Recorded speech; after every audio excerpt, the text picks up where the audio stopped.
પતિના અકસ્માત પછી હું ઘણી એકલી પડી ગઈ હતી. તેઓ આખો દિવસ એક જ રૂમમાં પડ્યા રહેતા અને યોગ્ય રીતે ચાલી પણ શકતા નહોતા. આવી સ્થિતિમાં મારું જીવન એક વેરાન રણ જેવું બની ગયું હતું, જ્યાં સદીઓથી વરસાદ નહોતો પડ્યો. એક દિવસ માદારનો દીકરો આર્યન અમારા ઘરે રહેવા આવ્યો. તેના આવવાથી મને પણ સારું લાગતું હતું અને મારો મન પણ લાગતો હતો. હું તેને બાળક સમજીને પોતાની પાસે લઈને સૂઈ જતી હતી. પણ એક દિવસ તેણે રણમાં વરસાદ કરી દીધો. 1 મહિના પહેલા મારા પતિ અમિતનો અકસ્માત થયો હતો અને તે અકસ્માતમાં તેમને ઘણી ગંભીર ઈજાઓ આવી હતી. પતિની ઈજા પછી હું એકદમ એકલી પડી ગઈ હતી. તેઓ આખો દિવસ એક રૂમમાં જ પડ્યા રહેતા અને ચાલવા ફરવામાં પણ અસમર્થ હતા. એક દિવસ હું ઘરમાં બેઠી હતી ત્યારે દરવાજાની ઘંટી વાગી તો હું દોડીને દરવાજો ખોલ્યો. મારી સામે લગભગ 20 વર્ષનો એક યુવાન ઊભો હતો. તેણે ત્યાં જ ઊભા દરવાજાની બહારથી પોતાનું નામ આર્યન છે. હું પ્રકાશ અંકલનો દીકરો છું. મને તરત જ પ્રકાશ અંકલનો તે મેસેજ યાદ આવ્યો. મેં તેને કહ્યું, હા, આવો, અંદર આવો, જાઓ. અને એટલું કહીને મેં દરવાજા પર જગ્યા બનાવી દીધી. આર્યન સંકોચ કરતો અંદર આવ્યો. તેણે કહ્યું, ભાભીજી, હું આજે જ અહીં આવ્યો છું. હું શાળામાં અભ્યાસ કરતો હતો. તમારા લગ્નનું કાર્ડ અમારા ઘરે આવ્યું હતું.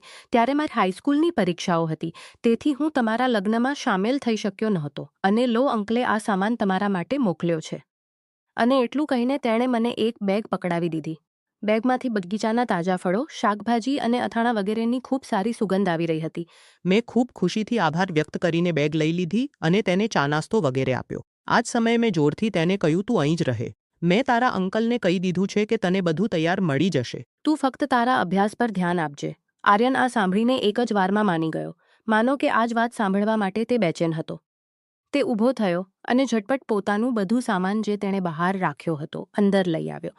તે આખો દિવસ આર્યન પોતાનું રૂમને ઠીકવા લાગ્યો હતો. થોડી જ વારમાં દે અહીં આટલી જલ્દી લાગી જશે એવું મેં વિચાર્યું જ નહોતું. બીજા દિવસે મેં આર્યનને પોતાના પતિ અમિત સાથે મળાવ્યો. આર્યન આ વિચારીને હેરાન રહી ગયો કે વાહિયાત, કાલે બપોરથી રાત સુધી તેમની કોઈ અવાજ પણ સંભળાતો નહોતો.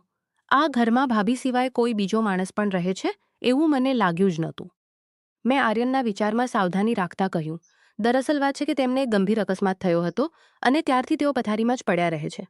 તેઓ દિવસભર સૂઈ રહે છે અને રાતભર જાગતા રહે છે. પણ કાલેસભર સૂઈ રહે છે અને રાતભર જાગતા રહે છે. પણ કાલે દિવસભર અને રાતભર સૂઈ જ રહ્યા હશે. દિવસો આવા જ ગુજરતા હતા. હું આર્યનના આવવાથી ઘણી ખુશ હતી. 2 લોકોના સુનસાન ઘરમાં કંઈક રૌનક જેવી આવી ગઈ હતી. આર્યન સ્વભાવનો ઘણો સારો હતો અને મારી ઘણી કાળજી લેવા લાગ્યો હતો. એક રોજની વાત છે કે હું રસોડામાં કામ કરતી હતી અને ગીતો ગુણગુણાતી હતી. ત્યારે આર્યન રસોડામાં આવીને મારા હાથ બટાવવા લાગ્યો. હું હસીને બોલી, આર્યન, તું હજુ બાળક છે. તારું કામ છે અભ્યાસ કરવો અને ફક્ત અભ્યાસ કરવો. તું આ બધું કામ ન કર. હા ભાભી, અભ્યાસ કરવો તો મારું કામ જરૂર છે. પણ હું આટલો પણ બાળક નથી. હું પૂરા 20 વર્ષનો છું. હા ભાભી, હું હવે કોલેજમાં અભ્યાસ કરું છું. હવે હું બાળક રહ્યો નથી. આ સાંભળીને હું બિલકુલ ચૂપ થઈ ગઈ. એક દિવસ વાતોમાં આર્યન મારી પાસે મારા પતિ અમિત વિશે પૂછવા લાગ્યો કે તેમને શું થયું હતું. આ અકસ્માત ક્યારે અને કેવી રીતે થયો હતો.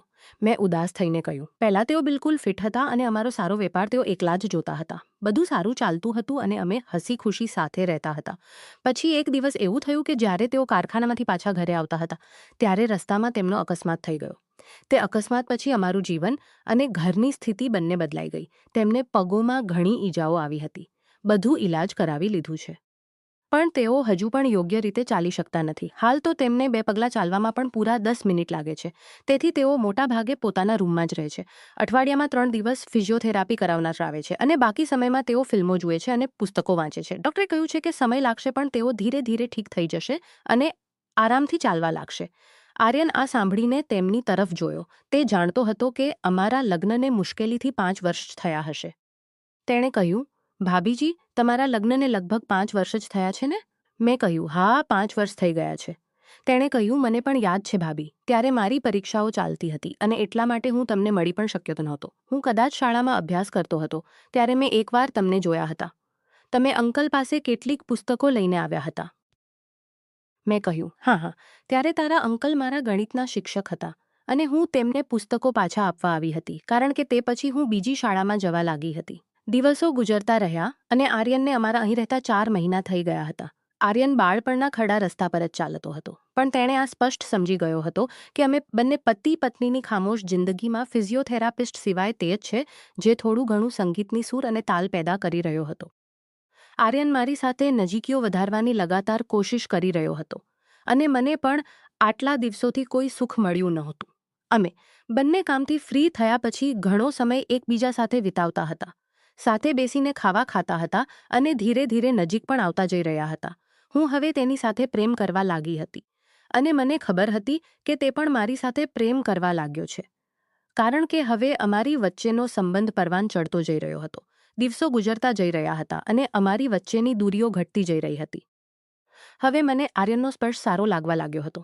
તે મજાકમાં મને અહીં તહીં સ્પર્શી લેતો હતો. તે કદાચ ચેક કરતો હતો કે ભાભી કેવી રીતે પ્રતિક્રિયા આપશે. ક્યારેક પોતાના પતિ વિશે વિચારીને હું ઘણી ઉદાસ થઈ જતી હતી અને મારી આંખો નમ થઈ જતી હતી. આવી સ્થિતિમાં આર્યન જ મને સંભાળતો હતો અને મને ગળે લગાવી લેતો હતો. અમે બંને હવે સાથે જ સૂઈ જવા લાગ્યા હતા અને એકબીજામાં ખોવાઈ ગયા હતા. એક રોજની વાત છે. આર્યન આજે બિલકુલ ફુરસતમાં હતો. તેથી તે ગીત ગુણગુણાતો રસોડામાં આવ્યો અને ઝટપટ મારી બંને આંખો બંધ કરીને કાનમાં પોતાનું મોં લગાવીને બોલ્યો, ભાભી, આજે હું તમારું સારું કામ કરી દઈશ. તમે અહીં આવો અને આરામથી બેસો. તેણે હળવેથી મારા મુલાયમ ધોવાયેલા ગીલા અને સુગંધિત વાળને લગભગ સૂંઘતો હતો અને મને એક ખુરશી પર બેસાડવા લાગ્યો.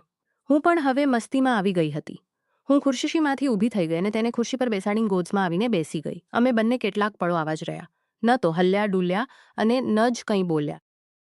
ફક્ત ચૂપચાપ એકબીજાને અનુભવતા રહ્યા. હજુ 2 મિનિટ જ થયા હશે કે ક્યાંકથી કોઈ ખાંસવાની અવાજ આવી તો અમે બંને ચોંકી ગયા અને ગપે આર્યનને પોતાનાથી તરત જ અલગ કરી લીધો. જો કે આર્યનની ઈચ્છા નહોતી કે તે મારાથી અલગ થાય, પણ પછી પણ કંઈક વિચારીને તે મારાથી અલગ થયો અને હસતો હસતો રસોડામાંથી બહારથી અલગ થયો અને હસતો હસતો રસોડામાંથી બહાર ચાલ્યો ગયો. તે બહાર જઈને બેસી ગયો અને અમારી વચ્ચેના પળોને યાદ કરીને હસવા લાગ્યો. મેં આ બધું જોઈ લીધું હતું. હું તેના ગાલ પર એક હળવી ચપટ મારીને અને બીજા ગાલ પર મીઠો સા ચુંબન આપીને ઊભી થઈ ગઈ. તે પર આર્યન બોલ્યો કે ભાભી, બીજા ગાલ સાથે આટલી નાઇન્સાફી કેમ? તે પોતાની જગ્યાએથી ઊભો થયો અને મારી બાજુમાં આવીને કામ કરવા લાગ્યો. તે વારંવાર મને સ્પર્શ કરતો હતો. મારા શરીરમાં તો જાણે વીજળી દોડી રહી હતી. હું તેના સ્પર્શથી કેટલી પ્રફુલ્લી હતી. આ બધું ફક્ત હું અને મારું પ્યાસું મન જ જાણતું હતું.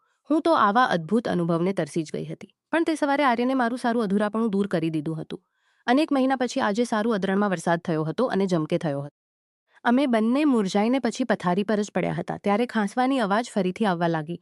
હું એક કપ ચા લઈને આર્યનને પ્રેમથી જોતી હતી અને તે રૂમમાંથી નીકળીને પ્રેમથી જોતી હતી. આર્યન પણ કપડાં પહેરીને બહાર આવ્યો અને પોતાનો નાસ્તો બનાવવા લાગ્યો. હું ત્યાં પોતાના પતિ પાસે બેસી ગઈ અને તેમની તબિયત વિશે પૂછવા લાગી. જ્યારે હું ઘણીવાર પછી પણ પતિના રૂમમાંથી બહાર લાગી. જ્યારે હું ન આવી તો આર્યન ફરીથી તડપવા લાગ્યો. તેણે જાણી જોઈને રસોડામાં વાસણો નીચે પડાવવા શરૂ દીધા, પણ હું તેના આ ઇશારાને સાંભળીને પણ તેની પાસે ન ગઈ. હું પોતાના પતિની બંને હથેળીઓને સહેજી રહી હતી, પણ મને એવું લાગતું હતું કે હું આર્યનની હથેળીઓ સહેજી રહી છું. હું આર્યન સાથે વિતાવેલા પળોમાં ખોવાઈ જઈ રહી હતી અને પોતાની જાતને બોલી રહી હતી કે પ્રેમ અમારા જીવનમાં બિલકુલ આ જ રીતે આવવો જોઈએ. મારા અંદર કોઈ ઉત્સાહી ઝરણાની જેમ ગુદગુદાહટ જેવી છવાઈ રહી હતી, પણ હું આ વાતથી બિલકુલ બેખબર હતી કે મારા પતિને મારું આ વર્તન ખૂબ જ અજીબ લાગતું હતું. તેઓ પણ એવું અનુભવી રહ્યા હતા કે હું અચાનક ખૂબ જ ખુશ રહેવા લાગી છું. હું તેમની સાથે પણ નહોતી સૂતી અને જો સૂતી પણ તો તેમની તરફ પીઠ કરીને સૂતી હતી. હું નવી નવેલી દુલ્હન જેવી બની ગઈ હતી અને મારા તેવર અને મારા અંદાજ મારા પતિને હેરાન કરી રહ્યા હતા. આર્યન પણ, જે શરૂઆતમાં તેમની સાથે ક્યારેક એક સેકન્ડ માટે જ મળતો હતો, તે હવે ખભા પણ દબાવતો હતો અને ચા પણ પીલાવતો હતો. એક દિવસ રસોડામાં હું ચા બનાવતી હતી ત્યારે આર્યન આવીને મને પાછળથી પોતાની બાહોમાં ભરી લીધો અને મને ચુંબન કરવા લાગ્યો. હું પણ તેની સાથે લપટાઈ ગઈ અને અમે બંને એકબીજામાં ખોવાઈ ગયા. ત્યારે ખટની અવાજ આવી. આ અવાજથી આર્યન ચોંકી ગયો. અમે બંને એકબીજાથી અલગ થઈ ગયા અને હસવા લાગ્યા. આર્યનના પ્રેમને પામીને હું ખૂબ ખુશ હતી. પહેલાં જે મને મારી જિંદગી એક બોજ જેવી લાગતી હતી, આજે વહી જિંદગી મને ફૂલ જેવી, વાદળો જેવી અને રૂના પાહે જેવી લાગી રહી હતી. હું આર્યનના અહીં આવવાને કુદરતના કોઈ કરિશ્મા જેવું માની ચૂકી હતી. આર્યનને અહીં આવે 1 વર્ષ પૂરું થવા જઈ રહ્યું હતું અને હું તેનાથી મળીને નીકળી ગઈ હતી. હવે અમારું આખું જીવન મસ્તીથી ભરેલું હતું, પણ આ ખુશીની પાછળ એક ગુપ્ત રહસ્ય હતું જે મારા મનને હંમેશા ખંજવાળતું હતું. સમય જતાં પતિની તબિયતમાં ધીરે ધીરે સુધાર અને તેઓ ધીમે ધીમે ચાલવા લાગ્યા હતા. હું આર્યનને સમજાવીને તેના અભ્યાસ પર ધ્યાન કેન્દ્રિત કરવા અને અહીંથી પોતાના ઘરે પાછા જવા માટે તૈયાર કરી શકી. આર્યન પણ સમજી ગયો અને એક દિવસ વિદાય લઈને ચાલ્યો ગયો.